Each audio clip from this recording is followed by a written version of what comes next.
Hello hi नमस्कार जय जगन्नाथ सांग मैंने केमी अच्छा समस्ते सांग मैंने आज शुक्रवार है आज 7टा लॉगिन करदे किसी दिन हम लॉगिन करके से लक्ष्मीसागर भर बाजुनी तो मुझे गाड़ी टिके गड़े आनिकी पहुँचले आप स्टेशन साई मंदिर छक पाखे आस्टैंड पटे तो गाड़ी सदाबे गदा रोचे एपटे जेहेतु गाड़ी रखा सेमती सुविधा ना गोटे दुईटा गाड़ी केवल थाए सका सकाଳେ रास्ता भी खाली अच्छे मुझे आसिक बसी देखी केत बुकिंग बाजुची स्टेशन पाखे मो मत बाजिज जल्दी से गोटे बाजिगला 125 टकर कस्टमर कॉल करे देखे कौटी कहीं एपटे तो आप साई मंदिर ही नवा पड़ो कस्टमर को बहुत कस्टमर जानी ना से कहे भाई मुझे स्टेशन बाहर की ढाई आसतु से सेमती तो हम ना डाकी दिए साई मंदिर छक पाखे और कौटी जी पचारे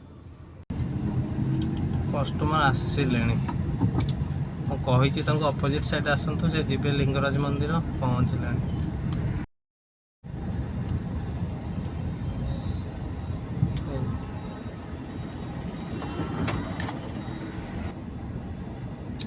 लिंगराज मंदिर मार्केट कॉम्प्लेक्स रो शौचालय छाड़ी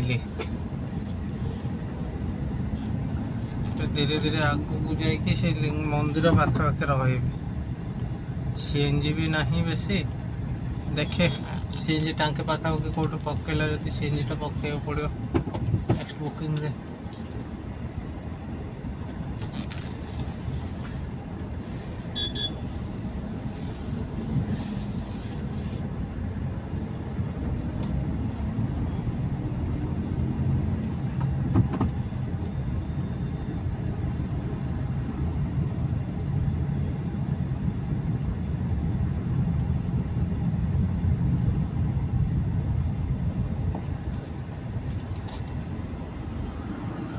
.68 किलोमीटर रनिंग 12 मिनट लगी मत 125 टका कैश कलेक्ट कर 119 टका मत मिली जो जीएसटी वगैरह कटि जाते 6 टका आउ छाड़ी बसी बर्तमान से मार्केट कॉम्प्लेक्स बाहर ही मुझे लिंगराज मंदिर पाखापाखि से देखिए आज को प्रोग्राम हो स्टेज फिटेज लगी बस लोक आसिक ओह्लौंट तो जाम हो टिके भर को पशिली एपटे मार्केट कॉम्प्लेक्स पाखे अच्छे देखे नेक्स्ट बुकिंगटा कौ पट आसूची जब गोटे सीएनजी टांकी पाखापाखि पकईदेव तो ठीक अच्छे जा सीएनजी पकेयार अच्छे मात्र 2 टाकार अच्छे सीएनजी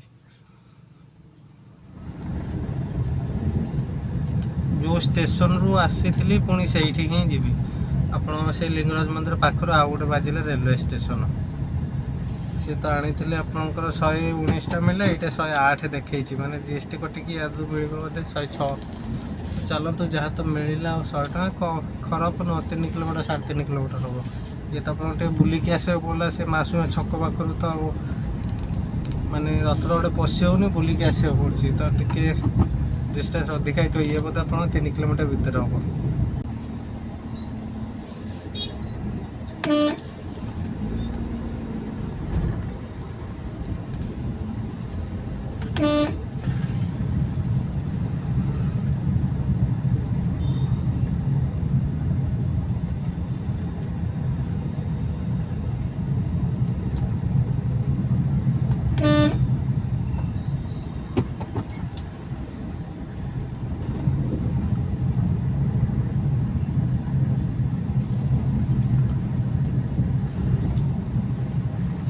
लगेज 2-3टा अच्छे जाए डिक्की खोलिकी पूरा पड़े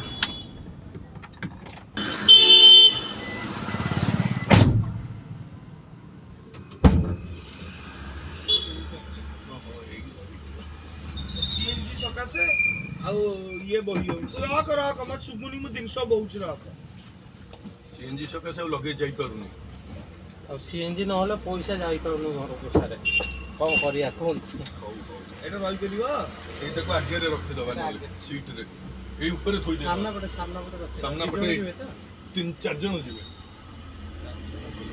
दे थो इथो हम से तीन एठी कल्पना जीवे 4 जन लोक 4टा लगेज 2टा तो डेकी रे रखी देली आ 2टा से धरिकी बसिले आ बर्तमान छाड़ी देछि से ओल्ड स्टेशन बजे साई मंदिर पटे आउटे तो ये खरा सका फास्ट जो आसती छाई थी एबे तो खरा बसी हेनी ଆଉ ତା ଛଡ଼ା ଏବେ ବାହାର କେଉଁଠୁ ବାଜିବ କି କ'ଣ ଷ୍ଟେସନରେ ଅଛି ଯେତେବେଳେ ରହିଯିବା 5-10 ମିନିଟ୍ ୱେଟ୍ କରିବା କାଳେ ବାଜିଯିବ।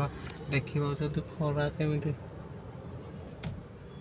ମୁଁ ଛାଡ଼ିକି ଜଷ୍ଟ ସାଇ ମନ୍ଦିର ଲକ୍ଷ୍ମୀସାଗର ଗଲାବେଳକୁ ଜଷ୍ଟ ଟିକେ ଆଗରେ ଆସିକି ବସିଛି। ଆଗରେ ଯେଉଁ ଲେଫ୍ଟ ଟର୍ନ ଅଛି ଯଦି ବାଜିଲା ପୁଣି ଲେଫ୍ଟ ନେଇକି ସାଇ ମନ୍ଦିର ଆଗରେ ଛିଡ଼ା ହେବି। ଯାହା ହଉ ଯାହା ଭାବୁଥିଲି ସେ ହେଲା। ମୁଁ ଥିଲି ଷ୍ଟେସନ ପାଖରେ, ଭାବୁଥିଲି କେଉଁଠି ଗୋଟେ ସିଏନ୍ଜି ଟାଙ୍କି ପାଖାପାଖି ପକେଇଲେ ଯାଇକି ସିଏନ୍ଜି ପକେଇବି। ଷ୍ଟେସନ ପାଖରୁ ଆପଣଙ୍କ ଯେଉଁ ଇଏ 2 ନମ୍ବର ମାର୍କେଟ ବିଲ୍ଡିଂ ଟାଙ୍କି ଏତେ ଦୂର ନୁହଁ, ହେଲେ ସେଠି ଯାଇକି ଜାମ୍ ଲାଗୁଛି। ମୁଁ ଭାବୁଥିଲି ନୂଆ ଗାଡ଼ିକି ଗୋଟେ ପକେଇଲେ ସେଠୁ ପକେଇଦେବି ସିଏନ୍ଜି। ତ ବର୍ତ୍ତମାନ ଗୋଟେ ନେଇକି ଆସିଲେ ଗ୍ୟାରେଜ ଛକରେ, ଷ୍ଟେସନରୁ ଗ୍ୟାରେଜ ଛକ ଛାଡ଼ିଲି ତାଙ୍କୁ, ଛାଡ଼ିକି ଏବେ ସିଏନ୍ଜିଟା ପକେଇବି। ଗୋଟିଏ ଗାଡ଼ି ଅଛି ମାତ୍ର ଆଗରେ, ଦେଖନ୍ତୁ ମୁଁ ଦେଖାଉଛି ଆପଣଙ୍କୁ। ଗୋଟେ ଗାଡ଼ି ଖାଲି ସିଏନ୍ଜି ପକେଇଦେଲେ ସରିଲା। ତାପରେ ମୋ ପାଇଁ ମାନେ 10 ମିନିଟ୍ ଲାଗିବ। ମୁଁ ଆସିଲି ଗ୍ୟାରେଜ ଛକରୁ କେତେ 1.5 କିଲୋମିଟର ହେବ। ଗୋଟେ 219 ଟଙ୍କା ଗୋଟେ ରିଜର୍ଭେସନଟା ଆସିଛି ପାଣ୍ଡବନଗରରୁ ୟୁନିଟ୍ 4ରେ ଡ୍ରପ୍। ୟୁନିଟ୍ 4 ମାନେ କେତେ ହେବ, ସେଇ 5 କିଲୋମିଟର ପାଖାପାଖି ହେବ ବୋଧେ।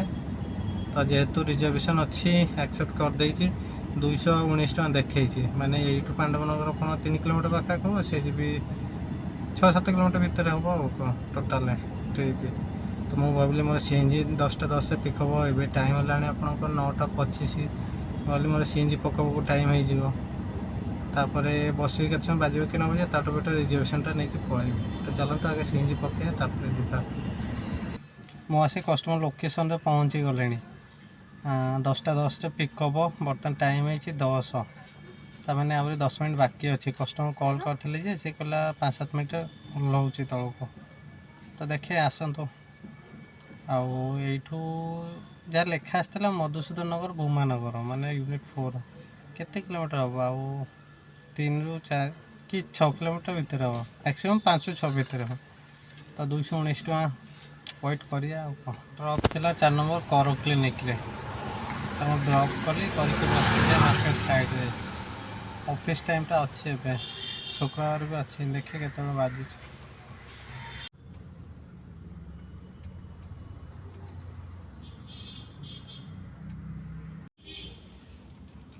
ବାଜିଛି ଗୋଟେ ସେ କର କ୍ଲିନିକ୍ରୁ ପ୍ରାୟ ଘଣ୍ଟାଟେ ଖଣ୍ଡେ ପରେ। ପୁରା ଗେଟ୍ ଆଗରେ ଅଛି। କଷ୍ଟମର କହିଲେ 2 ମିନିଟ୍ ଲାଗିବ, ଖରା ପ୍ରବଳ। ଦେଖେ କେତେବେଳେ ଆସୁଛନ୍ତି। ମୋତେ କହିଲେ 2 ମିନିଟ୍ में आ रहा हूँ, हिंदी वाला।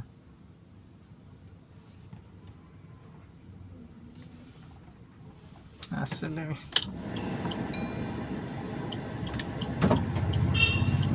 ମାନେ ଏଇଟା ଖାଇବାଟା ହାଁ 3 ଜଣ ଅଛନ୍ତି, ପେସେଣ୍ଟ ଅଛି। ଖାଇବାଟା ଇଏ ପ୍ରଭୁ କିଏ, ଗୋଟେ ମିନିଟ୍ ମୁଁ ଏସି ମୁଁ ଦେଖିନି। ଇଏ ଯେଉଁ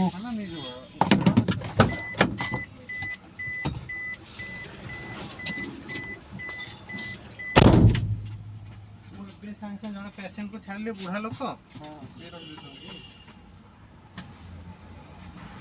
କହିବେ ଲୋକଙ୍କୁ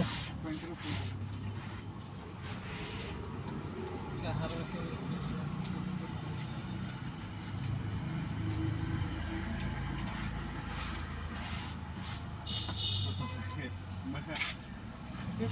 ବୁଝିଲେ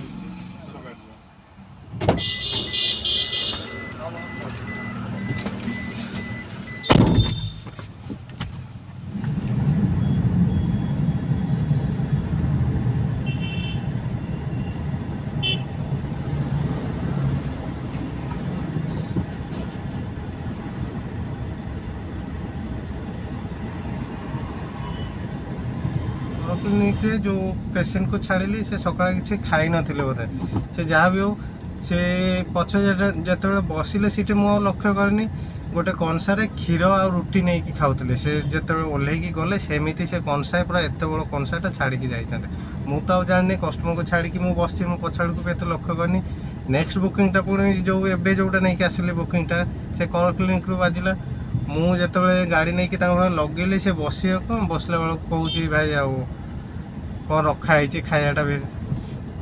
ଏଥର ମୁଁ ଦେଖିଲା ବେଳକୁ ସେଇ ସବୁ ସିଷ୍ଟମ୍। ତ କଷ୍ଟମର ମାନେ ଏମିତି ବି କରୁଛନ୍ତି। ଆପଣ ଯଦି ଖାଉଥିଲେ ବସିକି ତାହେଲେ ସେଟାକୁ ନେଇକି ଯାଆନ୍ତୁ। ସେମାନେ କିଛି ବ୍ୟାଗ୍ ଫ୍ୟାଗ୍ କିଛି ନେଇକି ଆସିନଥିଲେ, ଖାଇବା ପାଇଁ ଲେଟ୍ ହେଲା ବୋଲେ କି ଗାଡ଼ିରେ ସେମିତି ଚଢ଼ି ଯାଇଥିଲେ। ଏଥର ସେ ରଖିବେ କେଉଁଠି ଯାଉଛନ୍ତି ଡକ୍ଟର ପାଖରେ, ସେମିତି ଗାଡ଼ିରେ ଛାଡ଼ିକି ଗଲେ। ମୁଁ ଏତେ ବି ଲକ୍ଷ୍ୟ କରେନି, ତ ଏମିତି ବି ହେଉଛି।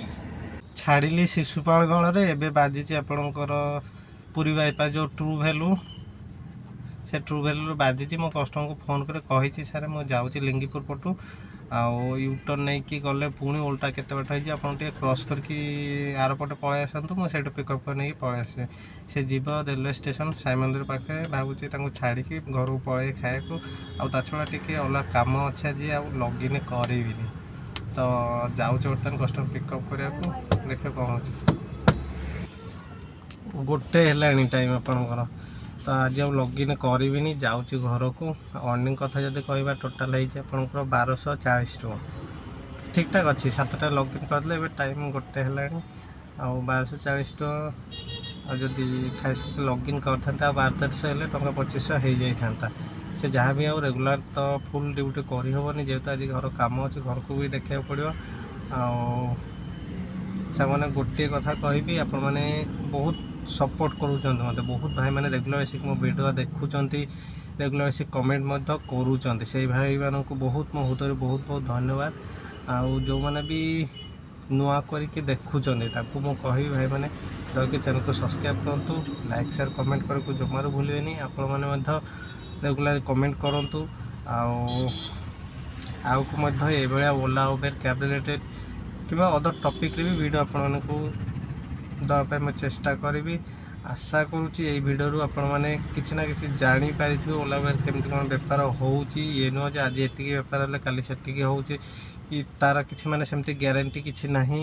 ଯେଉଁଟା ବି ଆପଣଙ୍କର ଦେଖୁଛନ୍ତି ରିଏଲି ମୁଁ ଯେତିକି ଯାହା ଅର୍ଣ୍ଣିଂ ହେଉଛି ଡାଇରେକ୍ଟଲି ଆପଣମାନଙ୍କୁ ସବୁ ଦେଖାଉଛି ଯେ ଏତିକି ହେଉଛି, ଏତିକି ଏଇଭଳିଆ ଏତିକି ମିଳିଲା, ଡାଇରେକ୍ଟ ସ୍କ୍ରିନଶଟ୍ ସହ ଆପଣମାନଙ୍କ ସାଙ୍ଗେ ସେୟାର କରୁଛି।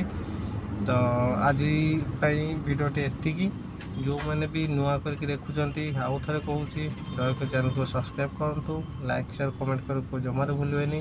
ରହିଲି, ନମସ୍କାର, ଜୟ ଜଗନ୍ନାଥ।